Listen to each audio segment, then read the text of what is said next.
बेटा आपका नाम क्या है? ये सवाल तो कई बार आपने सुना ही होगा। मैंने भी सुना, और एक बार अपनी पसंदीदा टीचर से। मैं बड़ी ही शर्मीली किस्म की छात्रा थी। पढ़ाई और खेलकूद में मेरा ज्यादा मन नहीं लगता था, लेकिन मेरा एक शौक था और वो था लिखने का।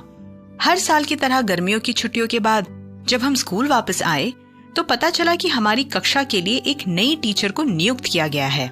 एक दिन उनके क्लास में मैं अपनी लिखावट में इतना मस्त थी कि मैंने ध्यान ही नहीं दिया कि वो मेरे पीछे खड़ी हुई मुझे घूर रही थीं। जब मुझे होश आया तो फटाफट मैंने अपनी लिखावट को अपनी किताब में छिपाने की कोशिश की, मगर टीचर ने बिना डांटे उस लिखावट को मुझसे ले लिया। अगले दिन उनकी क्लास के बाद उन्होंने मुझे अपने पास बुलाया और मेरी लेखन की बड़ी तारीफ की। तारीफ ही नहीं, बल्कि उन्होंने मेरे लेखन को स्कूल के पत्रिका में छपवाने के लिए भी भिजवा दिया।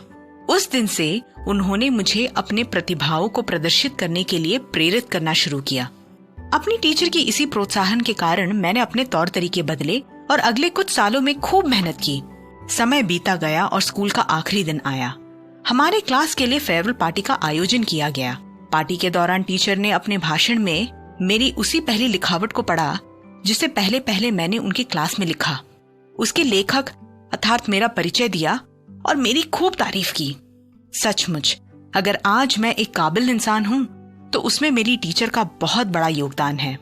आज भी जब मैं उन्हें याद करती हूँ तो बार बार पवित्र पुस्तक का एक वचन याद आता है जो कहता है कि परमेश्वर हर एक व्यक्ति को उनके नाम से जानते हैं और उनके जीवन, उनके हर गुण को महत्वपूर्ण मानते हैं। उम्मीद करती हूँ कि आप भी अपनी प्रतिभाओं को जानें और अपने सभी प्रयासों में उन्नति प्राप्त करें।